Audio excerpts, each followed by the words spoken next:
오직 예수님, 인사합시다. 잘 오셨습니다.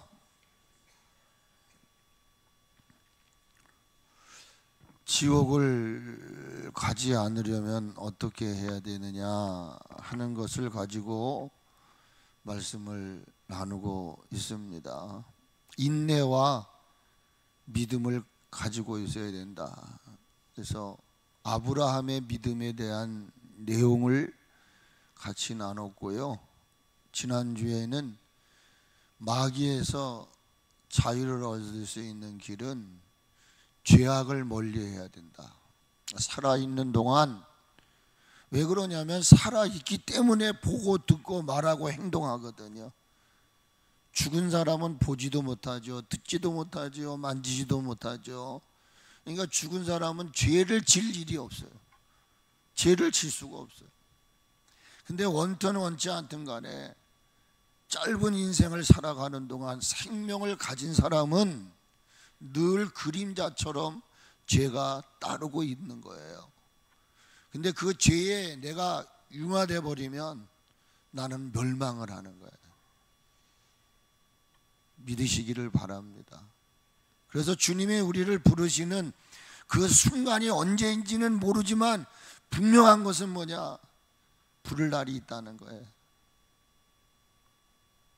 그때 여러분, 내가 목사고 장로 권사 집사라 할지라도 나는 너를 정녕 알지 못하리라. 저는 맨 처음에 하나님을 알게 될 때 그 말씀이 제 속에 왔었어요. 그래서 제가 그 말씀 붙잡고 신앙이 도대체 뭐냐, 하나님 믿는 게 뭐냐, 저 인천 연안부두에서 제대증을 못 받고 그 이야기가 떠올랐는데 성경에서 그런 내가 경험한, 믿지 않았을 때 경험한 사건이 성경 속에 있더라고요. 내 깐에는 신앙생활 한다고 먹을 거 못 먹고 갈 거 못 가고 쓸 거 못 쓰고 그냥 주님께 올인했는데 마지막 날 나는 너를 정녕 알지 못하리니 불법을 행한 자야 내게서 떠나라. 이게 얼마나 무서운 얘기입니까? 그래서 여러분, 제가 지난주에 민수기 16장에 있는 이야기를 드렸어요. 26절에 그들의 장막에서 나와라. 어떤 장막이에요? 악한 자들의 장막. 뭐가 악한 거였습니까? 모세를 대적을 하는 거예요. 디모데 후서 3장을 보게 되면 야렌과 야브레라는 사람이 나와요. 구약에 모세를 대적했던 야렌과 야브레. 신약 성경에도 똑같아요. 지도자를 도전했던 사람들이 있는데 그들의 것은 만지지도 말고 그들의 장막에서 빨리 나와라. 왜? 나도 모르게 같이 대적하는 자가 되니까. 근데 디모데후서 3장을 보면은 똑같은 뉘앙스가 나온단 말이에요. 디모데후서 3장 8절에 보게 되면은 거기에 뭐라고 말하냐면 야렌과 야브레가 모세를 대적했던 것처럼 에베소 교회 안에도 하나님을 대적하는 자들이 있다는 거예요. 근데 여기 모세를 대적했다는 말을 바울은 디모데에게 진리를 대적했다는 거예요. 진리를 대적한다. 진리는 참이요. 참된 얘기를 하면, 살리는 얘기를 하면 듣기를 싫어해. 안 들으려고 해. 그냥 자유분방하게 신앙생활하고 싶지, 어떤 진리 안에 있을 때 그게 자유인데 진리의 말씀을, 진리를 벗어나려고 한다. 그러니까 모세를 대적하는 것을 디모데후서에서 야렌과 야브레도 모세를 대적했다라고 얘기를 해요. 그러면서 하는 말이 뭐냐? 진리를 대적했다. 진리가 뭐요? 예수 그리스도. 진리를 알지니 진리가 너를 자유케 한다. 이 진리를 내가 대적하니 스스로 죽으려고 자처하는 거 아니겠어요? 근데 왜 이런 아렌과 야브레가 이런 일을 했느냐? 마음이 부패했기 때문이라는 거예요. 죄는 암적 요소예요. 악한 종량과 같아요. 무서운 말 같아요. 그래서 이게 우리 귀를 통해서 변질된 복음, 진리가 아닌 이것들이 들어오면 내 안에서 막 나를 썩게 만들어요. 자신도 몰라. 자신도 모르는 순간 마음이 부패를 해버리는 거예요. 그 마음이 부패하니까 제일 먼저 드러나는 게 뭐냐? 믿음에 관하여 버리운 자다. 여러분, 우리가 믿음이 무너지기 시작하면 이 마음에 악한 종양 같은 독한 창질 같은 언어가, 진리를 반대하는 언어가 내 귀를 타고 들어오면 내 마음이 그때부터 썩어요. 부패하는데 그 부패한 모습이 제일 먼저 드러나는 게 뭐냐? 믿음을 저버린다는 거예요. 이건 공식이에요, 공식. 그러니까 하나님은 민수기를 통해서도 요한계시록을 통해서도 뭐라고 말해요? 요한계시록 18장 4절에서 너는 도시에서 떠나라. 여기 중요한 단어를 써요. 내 백성아. 하나님은 저 세상에 있는 사람들을 말하지 않아요. 하나님의 백성들을 그 도시에서 떠나가라는 거예요. 왜요? 멸망을 할까 봐. 우리가 떠나가야 할 현장은 어디입니까? 귀신의 초소입니다. 각종 더러운 영이, 각종 더럽고 가증한 새들이 모인 곳이 바로 바벨론이라고 말하고 있어요. 이미 지난주에 공부했기 때문에. 그런데 그런 세상 속에 묻혀서 음행의 진노의 포도주를 마시는 거예요. 자유스럽게 사는 거예요. 네, 이 요한계시록 18장 5절에 보면은 그들의 죄악이 하늘에 사무쳤다는 거예요. 더 이상 하나님이 인내할 수가 없다 말이에요. 쏟아버린다. 하나님이 쏟아버리겠다. 하늘에 사무쳐버린. 그러니 빨리 내 백성아, 하나님의 백성아, 예수 십자가의 보혈로 구원함을 받은 너희들아, 하늘의 시민권을 가진 너희들아, 거기서 빨리 나와라. 왜? 그러면 죽는다. 나오지 않으면 죽는다 이 말이에요. 지금부터 드리는 말씀을 잘 들으세요. 하나님의 사람, 죄를 짓는 데는 여러분 일가견이 있는 사람이 누구였느냐 하면요, 사울이요.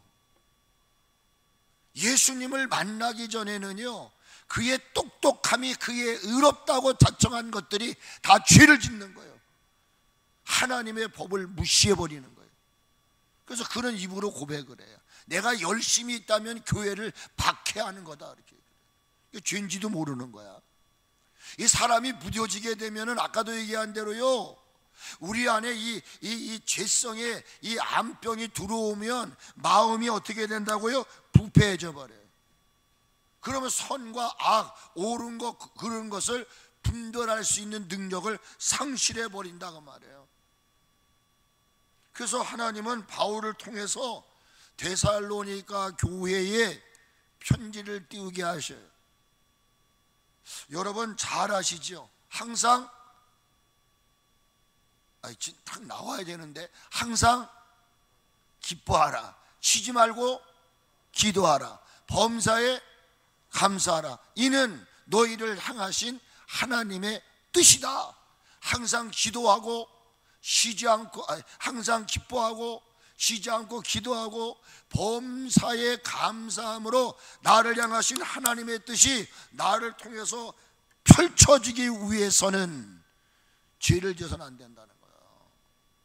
그래서 그 말씀 다음에 예언을 멸시치 말고 성령을 소멸하지 말아라. 그러면서 뭐라고 말하냐? 데살로니가전서 5장 22절에 이렇게 설명을 해요. 같이 한번 읽으세요. 시작. 악은 어떡하라고요? 악이라고 하는 것은 크고 작은 게 없어요. 잘생기고 못생긴 게 없어요. 악이라고 하는 형태, 악이라고 하는 모습은 무조건 어떻게 하는 거예요? 버려라 이 말이야. 버려라. 떠나라 그 말이에요. 떠나라. 죄 짓는 자리에서 수곤수곤하는 속에서도요, 얼마나 죄성이 많은지 몰라. 믿음 없는 행동, 믿음 없는 언어를 우리가 구사하는지 몰라. 이 데살로니가전서 5장 22절은 아까 기뻐하라, 기도하라, 감사하라, 성령을 예언을 소멸치 말라, 가장 좋은 것은 취하고 아닌 것은 버리라, 그 말 속에 나오는 말이에요. 이 말이 뭐예요? 죄는 어떤 모양이라도 취하지 말라는 거예요. 죄라 생각하는 건 쉽게, 죄는 따라하세요. 죄는 하라는 것을 안 하는 게 죄다. 또 따라 보세요. 죄는 하지 말라는 것을 하는 것이 죄다. 제가 전도사 때 제가 이걸 배웠어요. 개척을 해가지고 예배를 드렸는데 하루는 어떤 잠바를 입고 오신 분이 그날 5만 원, 10,000원짜리인가가 헌금에 들어왔어요. 이야, 대단한 거죠. 거진 80년대에 헌금 10,000원짜리가 나오면 10만 원 나오는 거예요. 요즘으로 말하면. 그때 얼마나 교회가 어려웠는지 몰라요. 개척 당시였는데. 그래서 이 사람이 도대체 누군가 출처를 찾아보니까 찾을 수가 없어. 근데 딱 하나 기억나는 게 있어. 그날 어린이 주일날 잠바를 입고 교회를 나오신 분밖에 없어. 우리 성도들이 10,000원짜리를 낼 만한 능력이 없어. 그래서 도대체 이분이 누군가? 하나님, 이런 큰 물고기를 우리 교회에 많이 보내주십시오. 그러게 기도를 했어요. 근데 그 이튿날 전화가 왔어요. 전화가 뭐냐면, 예, 거기 섭리교회죠. 예, 섭리교회 맞습니다. 근데 자기가 누구라는 걸 얘기를 하지 않아요. 혹시 예배를 드려줄 수 있냐고 그러더라고요. 그래서 무슨 얘기입니까 했더니만 직장에 예배를 드리는데 예배를 좀 드려달라는 거예요. 그래서 제가 오케이 했죠. 그러고 나서 월요일날 아침에 예배를 드리러 가는 거예요. 그게 지금 얘기하면 신이 사업이라고 하는 골프공 가방 만드는 공장이었어요. 그 전화하신 분이 누군지는 몰랐고, 그냥 우리가 예배를 일주일에 한 번씩 예배를 드리는데, 일하기 전에 예배 드리는데 와서 예배 드릴 수 있냐라고 해서 그 얘기가 허락을 한 거예요. 그런데 제가 약속을 받고 그 다음 주에 그곳을 찾아갔어요. 바로 저희 개척 같은 교회 앞자리에 있었던 거예요. 근데 그분이 누구였냐면은 잠바를 입고 교회를 나오신 분이었어요. 내 수수께끼가 풀어졌어요. 근데 이분이 저 최건호 목사님이라고 하는 그 교회에서 은혜를 듬뿍 받으신 분이에요. 은혜를 듬뿍 받고 이제 막 신앙생활에 초보를 걷는 분이었어요. 저는 전도사로서, 그분은 그 회사의 오너였어요. 예배를 드리는 거예요.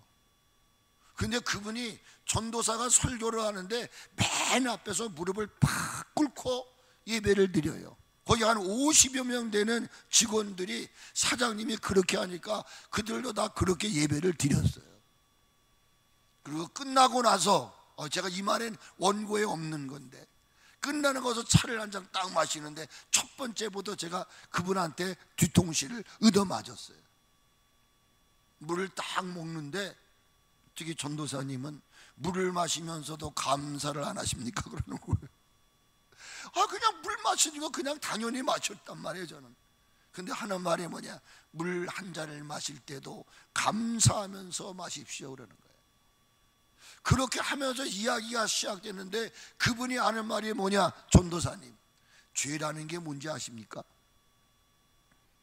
야, 제가 사실 당황이 되더라고요. 내가 알고 있는 신학적으로 뭐 하말티야, 뭐 관역을 벗어났다 이런 내용은 알아도 그들이 우리의 삶 속에서 체험되는 죄를 몰랐어요.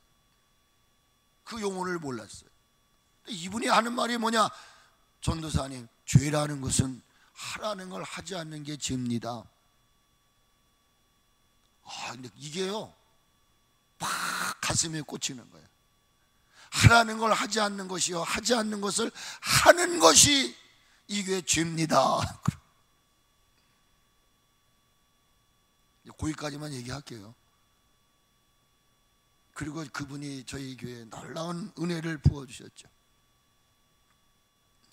현대인 성경에서는 이 데살로니가전서 5장 22절을 어떻게 번역을 하고 있느냐, 같이 한번 읽어보세요.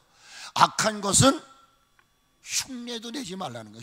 흉내도 내지 말아라. 쉬운 성경에서는 악한 것들을 어떻게 하라? 멀리하라는 거예요. 새 번역에서는 갖가지 모양의 무엇을, 악을 멀리하십시오.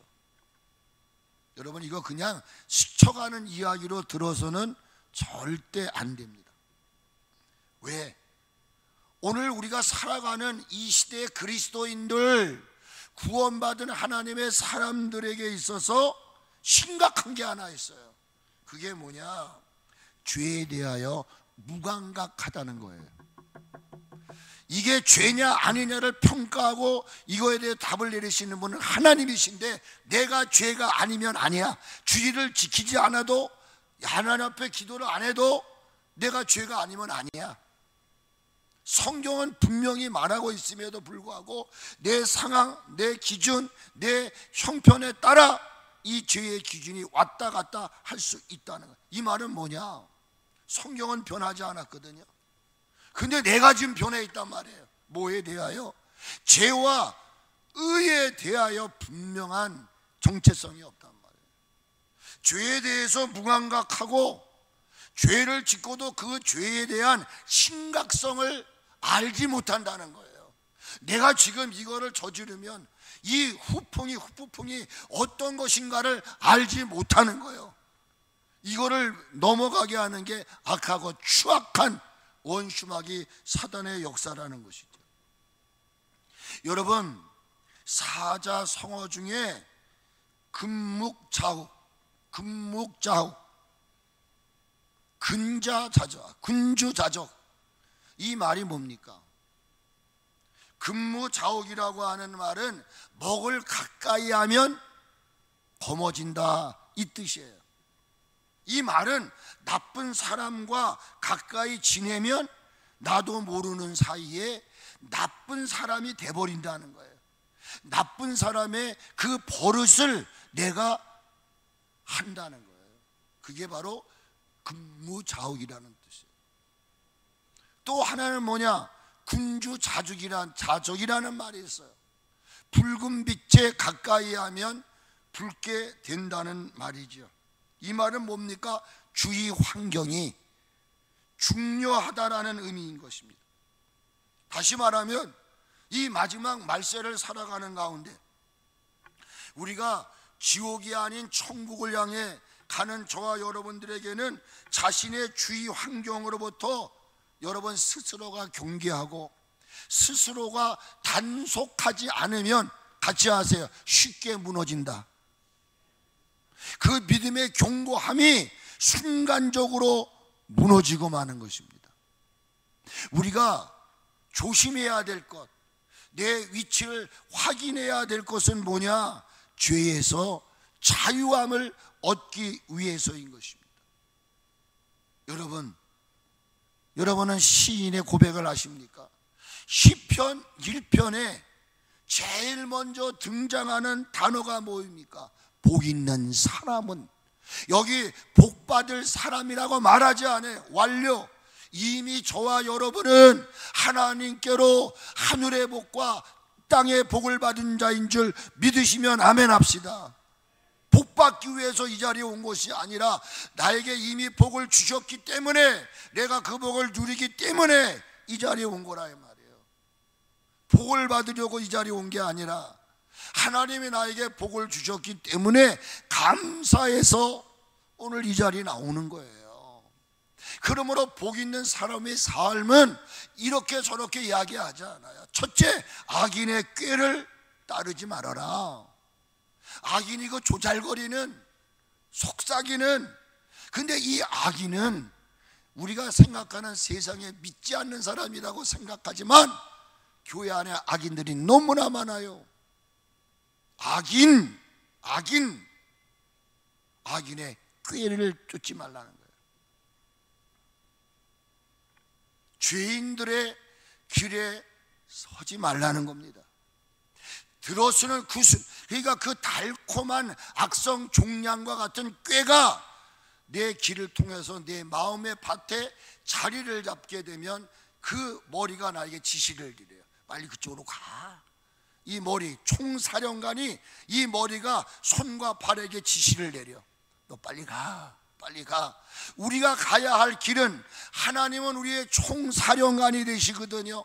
그분이 내 모든 걸 통제하면 그분이 우리를 이끄시는 것은요, 비록 좁고 협잡한 길이요, 많은 사람들이 다수가 따르지 않은 그 길이지만은 그 길은 영생을 얻는 길이라 이 말이야. 근데 이 길을 따르지 않는 거예요. 왜? 이미 내 마음의 밭에 악성 종량과 같은, 독장 창줄과 같은 언어가 내 안에 들어와 둥지를 짓고 있으니까. 그래서 나는 자연적 내 발걸음은 어디가 하냐? 의의 길이 아닌 죄인의 길로 가는 거예요. 그리고 복 있는 사람은 오만한 자리에 앉는다. 악인, 죄인, 오만은 같은 의미예요. 여러분, 교회 안에서도 제가 무슨 지금 구별하려고 하는 게 아니라, 분리시키려고 하는 것이 아니라, 우리가 그리스도 안에서 죄인과 같은, 악인과 같은, 오만한 자와 같은 이들을 여러분이 경계해야 돼요. 내 신앙을 지키기 위해서, 내 믿음을 지키기 위해서. 그래서 지난주인가 얘기했잖아요. 아브라함이 내 독자 이삭을 내게 바치라 할 때 누구와 의논하지 않았다고요? 아내와 의논 안 해요. 믿음의 길은, 신앙의 길은 의논해서 하는 게 아니에요. 이 길이 옳은 길이다 믿으면, 왜? 반드시 가로막는 게 있거든. 기도해야 된다고 하는데, 찬양한다는데, 예배한다는데, 봉사한다는데 내 입에서 잠깐 부정적인 얘기를 하면 탁 차단시켜요. 근데 왜 하려고 그래? 왜 가려고 그래? 이렇게 차단시켜요. 그러니까 의논하면 안 돼. 우리가 믿음으로 살아나가려면 의논해서는 안 된다는 거예요. 그럼 어떻게 해요? 오만한 자리, 죄인의 길, 악인의 꾀를 쫓는 그 시간을 뭐라고 말해요? 2절에서 그렇게 말하는 거예요. 오직 여호와의 율법을 즐거워하여라. 아멘. 참, 제가 우리 교회도 보니까요, 이 성경 쓰기 하는데도요, 안 하는 사람은 죽어도 안 하더만. 와, 내가 그걸 보고요, 야, 참 이건 어쩔 수가 없구나. 여러분, 한 가지를 보면 10가지를 할 수가 있는 거예요. 아니, 성경을 쓰라는데, 성경을 읽으라는데 왜 그거를 안 합니까? 뭘 받기 위해서가 아니에요.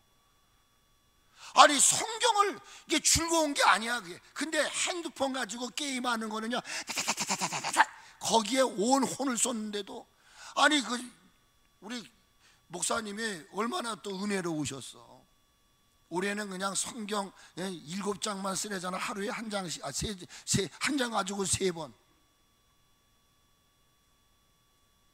이게 예배도 즐거워야 되고, 아멘. 기도도 즐거워야 되고, 예배도 즐거워야 되는데, 이게 예배가 즐겁지를 않으니까 자꾸만 거부가 일어나는 거예요. 여호와의 율법을 주야로 묵상하는도다. 아멘. 그렇습니다.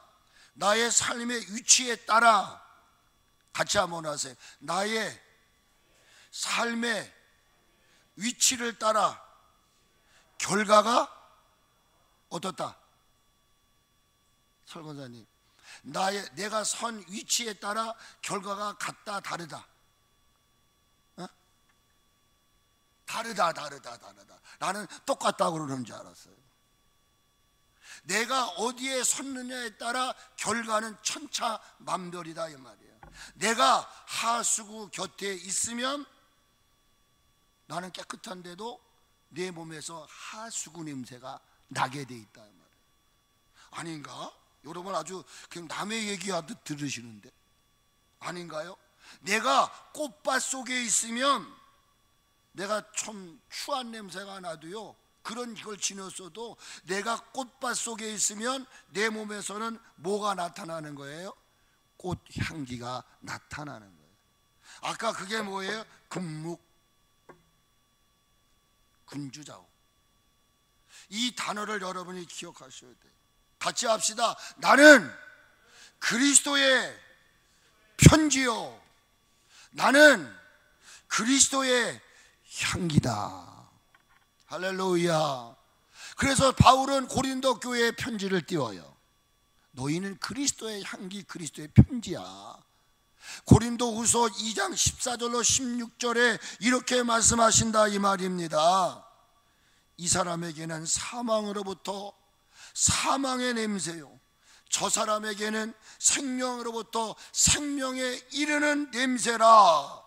바라기는 우리 삼립교회 모든 이들, 우리 한국 교회의 모든 크리스찬들은 남을 죽이는 냄새가, 남을 죽이는 편지가 아니라 남을 살리는, 남을 흥하게 하고 남에게 미전을 줄 수 있는 이러한 그리스도의 편지, 그리스도의 향기가 됐으면 좋겠습니다. 죄를 여러분 방치하면 안 돼요. 제가 제일 참 두려운 말씀이 뭐냐면 히브리서 12장 4절의 말씀이에요. 너희가 죄와 싸우되 아직 피 흘리기까지 대항하지 않았지 않느냐 이 말이야. 예배 한 번에 생명을 걸고 기도의 생명을 걸고 봉사의 생명을 걸어야 되는데 이것 없으면 안 되거든요. 예배의 목숨을 걸어야 되거든요. 기도의 목숨을 걸어야 하거든요. 근데 누가 지금 이게 시대 맞지 않은 얘기죠. 쉽게 그러니까 내가 죄를 범하지 않기 위해서 피 흘리기가, 예수님은 우리의 죄를 위해서, 죄 없는 예수님이 십자가에 달리셔서 죽으셨단 말이에요. 그로 인하여 우리는 죄에 대하여 죽은 자가 됐고 의에 대하여 산 자가 되었다고 말하고 있잖아요. 그러니 너희가 너희 지체를 어디에 드리냐? 내가 내 몸을 의에 드리면 의의 종이 되는 것이요, 내 몸을 내가 아무리 의롭다함을 얻었어도 나를 죄의 지배 아래 두면 죄의 종이 될 수밖에 없는 거예요. 무서운 얘기입니다. 바로 그게 로마서 6장에 있습니다. 그러므로 주님은 바울을 통해서 너희는 의의 병기가 되어라, 의의 병기가 되어라, 하나님의 종이 되어라 이 말이에요. 여러분, 우리가 쉽게 죄를 허용하면 안 돼요. 피 흘리기까지 죄 짓지 않으려고 애통하고 몸부림을 쳐도 될까 말까 하는 세상을 지금 우리가 살고 있다고요. 여러분, 왜 우리가 이렇게 죄를 짓지 않으려고 애통하고 몸부림을 쳐야 됩니까? 같이 한번 하세요. 죄는 또 하나의 죄를 만들어낸다. 죄라는 건 끝이 없어요. 그래서 야고보서에 있잖아요. 욕심이 잉태한 즉 죄를 낳고, 죄가 장성한다는 말은 그 죄는 또 새로운 죄를 만들어내는 거예요. 그래서 아까도 오만한 자리에 앉으면 안 돼. 한번 죄를 져서 감옥소에 갔다 온 놈은 또 새로운 걸 배워가지고 나와가지고 또 다른 죄를 짓는다고 말이에요. 여러분은 죄 짓는 자리에 죄 있는 사람하고 가까이 하지 않으시기를 주님의 이름으로 축복합니다. 저는 바울도 좋아하지만 요셉을 좋아합니다. 요셉. 이 요셉 속에서 요셉이 위대한 것이 아니라 그 요셉을 통하여 드러내신 구속사적인 의미에서 요셉은 한 예수 그리스도를 우리에게 보여주고 있는 한 장면이에요. 요셉과 같이 나는 여러분 모두가 예수님의 이름으로 죄의 유혹과 죄의 미혹을 물리칠 수 있는 하나님의 사람들 되시기를 축복합니다. 요셉은 보디발의 아내의 끈질긴 유혹이 있었어요. 끈질긴 유혹이 있었어요. 그런데 이 요셉은 예수 그리스도의 이름으로, 여러분, 죄를 지는 악한 원수마귀를 멸하시는 예수님이 이 땅에 오셨다고요. 우리가 그 예수님을 의지하고 어떤 미혹이든 어떤 유혹이든 요셉과 같이 예수 이름으로 물리치는 은혜가 있어야 될 줄로 믿습니다. 제가 이 죄의 삶에서 자유를 얻을 수 있는 비결을 얻기 위해서 요셉의 사건을 제가 소개해 드리려고 하는 거예요. 요셉은 위대하지 않아요. 요셉이나 여러분이나 똑같아요. 그도 잘난 것 없고 우리도 마찬가지예요. 그러면 요셉이 보디발의 아내의 유혹을 이겨냈다고 하면 오늘 여러분도 그런 유혹을 이길 수 있다 그 말입니다. 그러면 요셉은 도대체 어떤 통로를 통해서 그런 죄의 유혹, 음란한 음행의 간음의 죄를 이길 수 있었냐 이 말이에요. 이거 굉장히 중요한 거예요. 모든 죄는 간음, 음행, 음란, 하나님보다 더 사랑하는 게, 이게 다 간음, 음행이에요. 다 이게. 그러니까 요셉이 대표적인 이 보디발의 아내는 하나님 사랑하는 마음을 빼앗겨버리고 세상 것 추구하게 만드는 거예요. 그런데 요셉이 그것을 이길 수 있었던 것은 뭐냐? 같이 아세요? 하나님을 경외하는 마음. 여러분, 하나님을 경외하는 마음이 있으십니까? 집에 돌아가셔서 욥기서 많이 읽으세요. 욥이 하나님께로부터 최대한 축복을 받은 게 여러분 뭔지 아세요? 잃어버린 열자치 도로 찾고 잃어버린 양과 소와 그거를 회복받은 게 큰 축복이 아니에요. 그가 큰 복을 받았다고 하는 것은 뭐예요? 귀로만 듣던 하나님을 내 눈으로 목격하는, 이 말은 주님이 내 삶을 구체적으로 움직이고 있는 것을 눈으로 보고 체험하면서 그의 남은 여생을 산 거예요. 그게 뭐예요? 하나님이 누군지를 몰랐어요. 하나님이 어떤 존재라는 사실을 몰랐어요. 그러니까 죄를 짓는 거예요. 그런데 우리가 이 죄 유혹에서 이기려면 뭐냐? 하나님을 경외하는 영성이 있어야 된다는 거예요. 창세기 39장을 한번 보세요. 여기 8절에 보면은 요셉이 거절을 해요. 이 창세기 39장 7절을 한번 보여줄 수 있으면 보여줘 보세요. 요셉이 거절했는데 무엇을 거절했냐 그 말이에요. 이 창세기 39장 7절에 누가 한번 찾았으면 읽어봐 주세요. 읽어봐 주세요. 제가 이 8절만 하니까 여러분 잘 모르니까 요셉이 거절했다. 뭘 거절했나? 창세기 39장 7절 찾으신 분 빨리 읽으세요.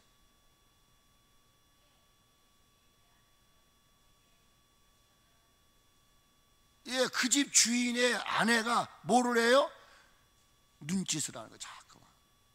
이걸 거절했다는 거예요. 이거 요셉이 거절하며 자기 주인의 아내에게 이르되, 이거 잘 여러분 분석하셔야 돼요. 성경을 잘 보시라고요. 요셉이 거절하는데 무엇을 거절한 거예요? 보디발의 아내, 자기를 그 집에 청지기로 삼아준 사람이요, 은혜를 베푼 사람이요. 근데 그 아내가 자기하고 동침을 하재. 그리고 유혹을 해요. 이거 뭐 슬쩍 넘어갈 수 있는 거 아닙니까? 근데 요셉이 거절하면서 자기 주인의 아내에게 넌지시 한 말 던져요. 비수를 꼽아요. 이 말은 뭐예요? 너는 주인 있는 여자요. 어떻게 이 하인에게 그렇게, 그러니까 아마 요셉이 저처럼 멋졌는가 봐요. 웃지 않으신 분은 벌써 삐져 있는 거야. 요셉이 멋졌은 거야. 누구처럼? 다른 분은 이 말하기가 참 힘든 건가 봐. 그 여인에게 말을 하죠. 내 주인이, 그 8절 벌써 넘어갔어요. 아내에게 이르되 내 주인이 집안의 모든 소유는 간섭하지 아니하고 다 내 손에 위탁하였다 그랬어요. 아내에게 이야기합니다. 잘 들으세요. 보디발이 나에게 이 집안 모든 소유를 간섭하지 아니하고 다 내 손에 맡겼다. 그렇죠? 분명한 게 이게 뭐예요? 주인이 모든 것을 이 요셉에게 맡겼어요. 그 다음 절 보세요. 같이 한번 보세요.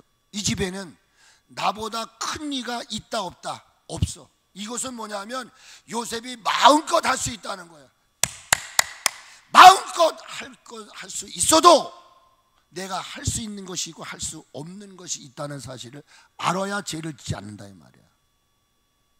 여러분, 에덴 동산에 그 각종 수많은 나무를 따먹을 수 있어요. 그러나 선악을 알게 하는 선악과는 따먹으라, 따먹지 말라. 이걸 따먹으면 죽는 거야. 이게 그 말과 같은 거예요. 나보다 큰 이가 없으며 주인이 아무것도 내게 금한 것이 없다. 잘 들으세요. 잘 들으시라고요.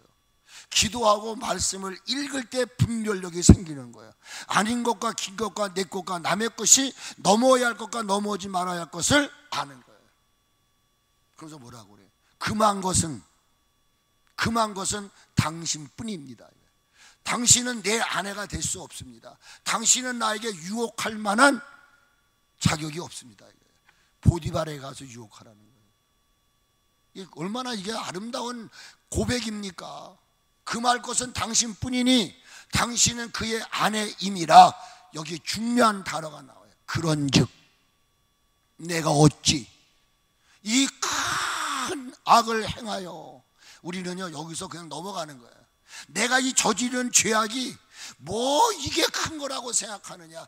하느님이 사무치도록 내가 죄를 짓고 범죄하면 주님이 울고 있다고 하는 이거를 우리는 모르고 있다는 거예요. 이게 고백하죠. 내가 어찌 이 큰 악을 행하여 하나님께 죄를 지으리까. 제가 오늘 이 아침 말씀을 보면서 강단에 올라와서 기도하는데 주님이 이렇게 말씀하세요. 내 것이 아닌 것에 마음 두지 말아라. 이게 십계명에도 나오잖아요. 내 이웃의 것을, 내 이웃의 것을 탐내라, 탐내지 말라. 탐내지 마. 여러분, 내가 가지고 있는 것이 가장 소중한 거예요. 작건 크던 간에 하나님이 내게 주신 게 가장 위대한다는 사실을 아셔야 돼요. 다윗은 물맷돌 하나를 가지고 골리앗을 물리쳤어요. 여러분, 베드로는요 이 세상에 물질 권력은 없었지만 그에게 주셨던 은과 금은 내게 없어도 내게 있는 것으로 내게 주노니 예수님의 이름으로 일어나 걸으라 할 때 걸었다 이 말이에요. 왜? 내 것은 놔두고 왜 자꾸 흉내를 내고 모방을 내려고 그래요? 남이 죽는 것도 이게 옳은 걸로 알아. 이 분별력이 없어요. 내가 해야 할 일과 하지 말아야 할 것을, 아닌 것과 분수에 맞지 않는 유혹의 손짓을 여러분 단호하게 거절할 줄 아는 담대함, 이것이 바로 여호와를 경외하는 사람의 기본이라는 거예요.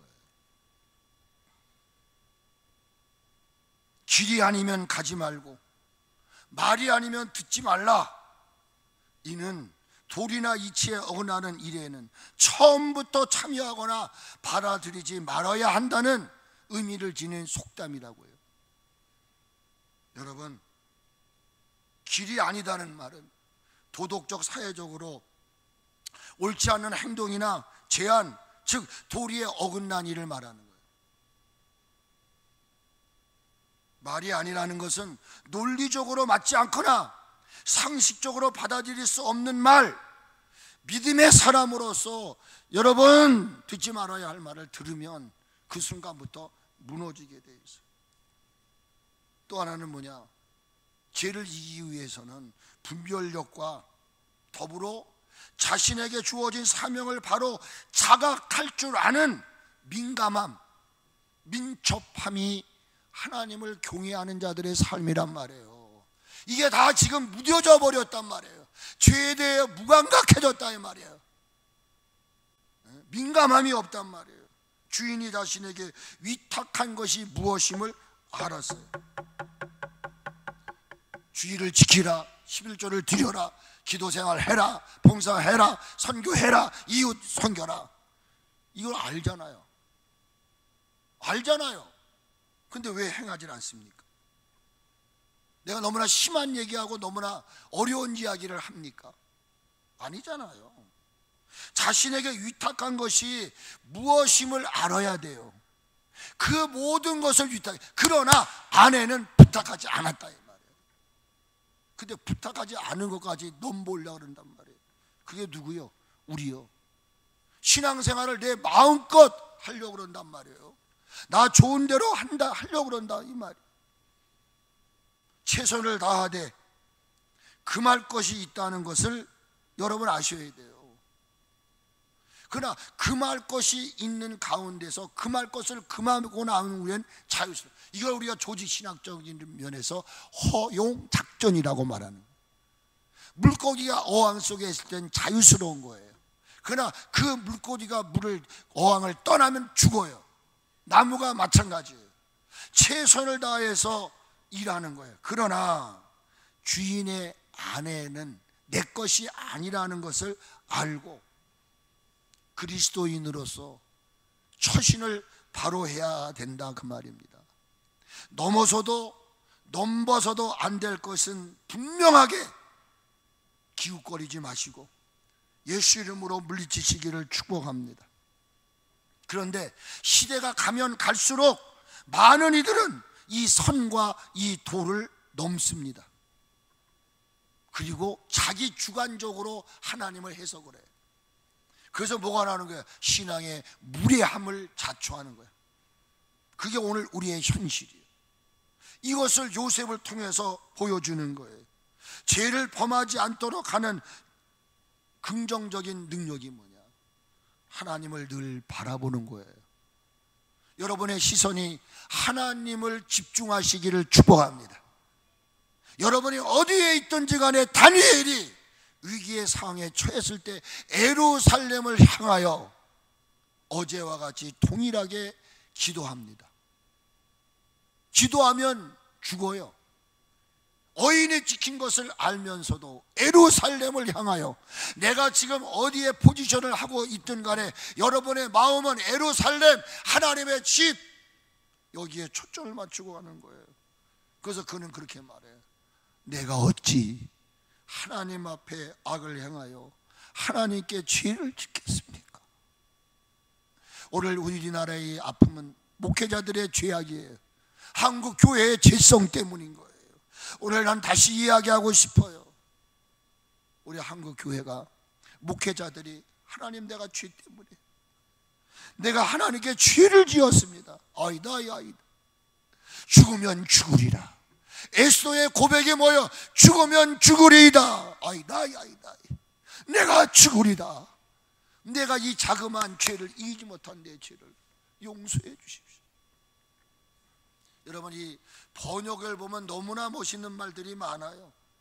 우리말 성경에서는 이렇게 이 설명을 하고 있단 말이에요. 마지막 부분만 읽어드릴게요. 여기 그런데 제가 어떻게 그렇게 악한 짓을 저질러 하나님께 죄를 짓겠습니까? 우리 이런 마음 가지고 삽시다. 새 번역의 마지막 부분에 또 그렇게 말해. 그런데 내가 어찌 이런 나쁜 일을 저질러서 하나님을 거역하는 죄를 지을 수 있겠습니까? 제가 오늘 아침에 요셉의 이야기 하나님 주시는데 이런 영성이 우리에게 있어야 되겠구나. 우리 그리스도인들에게 한국교회 모든 성도들 속에, 그런데 제가 어떻게 그렇게 악한 짓을 저지르, 이 무한한 은혜를 받았는데, 하나님의 사랑을 입었는데, 나를 믿고 하나님의 동행하심을 믿고 그 보디발이 자신의 집에 모든 것을 일임해 버렸다 이 말이에요. 그게 그의 능력입니까? 하나님의 은혜잖아. 지금까지 살아온 게 하나님의 은혜, 하나님의 능력, 하나님의 인도함을 알면서도 네가 어찌 죄를 질 수 있겠느냐, 네 몸을 창기의 몸으로 만들 수 있겠느냐. 그럴 수 없다 그랬어요. 바울은 분명히 그렇게 말했다고요. 쉬운 성경에서는 이렇게 말을 하더라고요. 제가 처음부터 읽어드릴게요. 주인의 집에는 저보다 높은 사람이 없습니다. 주인께서는 마님만 빼놓고 모든 것을 저에게 맡기셨습니다. 마님이라고 얘기를 했어요. 아내죠. 마님께서는 주의 아내이기 때문입니다. 그런데 제가 어떻게 그런 나쁜 일을 할 수 있겠습니까? 그것은 하나님께 죄를 짓는 것입니다. 현대인 성경은 이렇게 말합니다. 이 집에는 나만한 고난을 가진 사람이 없습니다.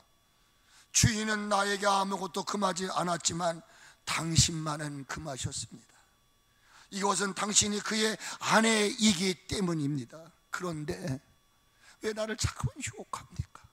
나 믿음 지키기를 원해요. 나 남의 것 넘보지 않고 싶어요.